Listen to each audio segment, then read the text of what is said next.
દેખો, પ્રશ્નથી પ્રારંભ.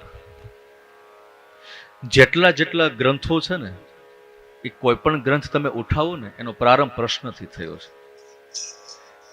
એનો મતલબ એક જ છે કે જેટલા ગ્રંથો છે, જેટલા પુરાણો છે ને, એ બધા જવાબ છે સાહેબ, પ્રશ્ન નથી. એટલે જ આપણા મહાપુરુષો કહે છે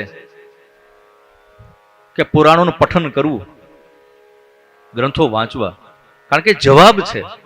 પણ આજે તમારા અને મારા જીવનમાં જેટલા પ્રશ્નો વધ્યા છે ને, એની પાછળનું કારણ એક જ છે, આપણે પુરાણોનું પઠન કર્યું જ નથી, આપણે ખબર જ નથી, આપણે ભાગવતજીનું પઠન નથી કર્યું. કોઈ પણ ગ્રંથ છે, સમય મળે ત્યારે રામાયણનું પઠન કરો, દેવી ભાગવતનું પઠન કરો, શિવ મહાપુરાણનું પઠન કરો, સ્કંદ પુરાણ, પદ્મ પુરાણ. ભગવાન વ્યાસે તો 18 પુરાણની સ્થાપના કરી છે સાહેબ. અને એવા જ પાછા બીજા 18 ઉપપુરાણ પણ છે. અને આ કોના માટે? તમારા ને મારા માટે, જેને બોરડીના બોર ખાઈ ખાઈ અને આ પુરાણ રચના કરી સાહેબ. આશ્રમમાં કોઈ જાતની ફેસિલિટીઝ નહીં સાહેબ. અને આવડો પરિશ્રમ, આટલી જહેમત ઉઠાવી સમાજ માટે. ભક્તોએ પૂછ્યું છે, બાપજી તમે કોના માટે આ પરિશ્રમ કરો છો? ત્યારે ભગવાન વ્યાસે બોલી ઉઠ્યા છે, હું સમાજ માટે કરું છું. જ્યારે દિશા એ ચૂકી જશે, જ્યારે દિશાહીન થશે, ત્યારે મારા આ સ્થાપિત કરેલા પુરાણો, મારા રચના કરેલા પુરાણો જો કોઈ વાંચશે તો એને દિશા મળી જશે, તને રસ્તો મળી જશે, એનું સમાધાન થઈ જશે.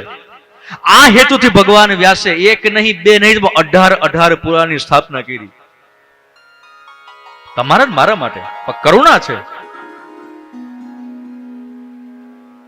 કેટલા પુરાણો લ્યો આપણે અહીંયા પઠન કર્યું. હું તમને બધાને પ્રશ્ન કરું, આપણે 18 પુરાણની સ્થાપના કરી, હાથ ઊંચો કરો તો આમાં 18 પુરાણ નું પઠન ક્યાં ભક્ત કર્યું છે? હાથ ઊંચા કરી શકશો? અને કર્યા હોય તો આમાં કોઈ સંકોચ નહીં અનુભવતા, કે જો મને જાણવાનું મળશે. હજી થોડું ઓછું કરું, 10 પુરાણ છે કોઈ 10માં? હજી થોડું ઓછું કરું, 5માં તો હશે. હવે 5 છોડો, 1માં તો છો ને? હે 4માં છે, ઠીક, વચ્ચેનો આંકડો છે. તો મારે કાઉન્ટિંગ પહેલેથી કરવું પડે.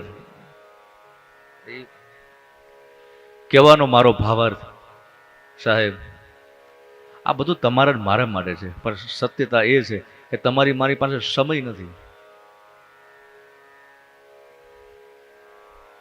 ભગવાન વ્યાસને એટલે ભક્તે પ્રશ્ન કર્યો છે કે જેમને 18 પુરાણ વાંચવાનું, જેની પાસે સમય નથી, એને શું કરવું? એના માટે એક શ્લોકની રચના ભગવાન વ્યાસે કરી છે. અને એ શ્લોકની અંદર 18 પુરાણનો સાર સમાવિષ્ટ છે. અષ્ટાદશ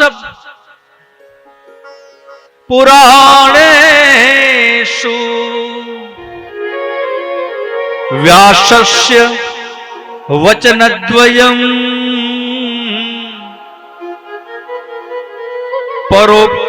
પરોપકારાય પુણ્યાય પાપાય પરપીડનમ. સમજાય છે? પરોપકારાય પુણ્યાય પાપાય પરપીડનમ.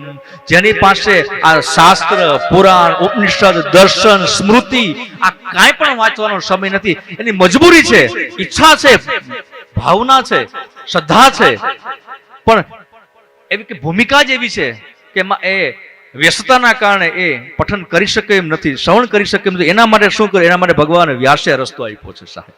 ધ્યાન દેના, 18 પુરાણનો સાર ભગવાન વ્યાસે એક શ્લોકમાં રચીને આપી દીધો કે જેની પાસે સમય નથી, આ એક શ્લોકને આત્મસાત કરી લે.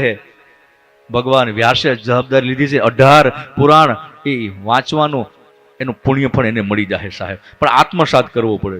એના માટે આત્મસાત કરવો. પરોપકારાય, સમજાય છે? બીજા પર ઉપકાર કરવો. એમના જેવું કોઈ પુણ્ય નથી. અને પાપાય પર પીડનમ, કોઈના આત્માને દુખી કરો સાહેબ, કોઈના આત્માને દુભાવો, આના જેવું કોઈ અધમ પાપ કર્મ નથી સાહેબ. આ 18 પુરાનો સાર છે. આ બીજું કાંઈ ન સમજાય તો આટલું સમજાય જાય તો તરી જાઓ સાહેબ. ગ્રંથો વાંચવા એમાં ના નથી, પણ એમાં આઈક્યુ બરાબર હોવું જોઈએ. આઈક્યુ જો બરાબર નહીં હોય તો સંભ્રમ વિભ્રમતા આવશે. કારણ તમે જેટલા ગ્રંથ ઉઠાવશો તો એમાં અલગ અલગ કથાઓ મળશે, અલગ અલગ મહાત્મ્ય જોવા મળશે, અલગ અલગ શ્રેષ્ઠતા એમાં સાબિત થતી હશે. એમાં ક્યાંક ને ક્યાંક જે પારો છે ને એ બરાબર નહીં રહે. સંભ્રમ વિભ્રતામાં મુકાઈ જશો, કાંટો અસ્થિર થઈ જશે.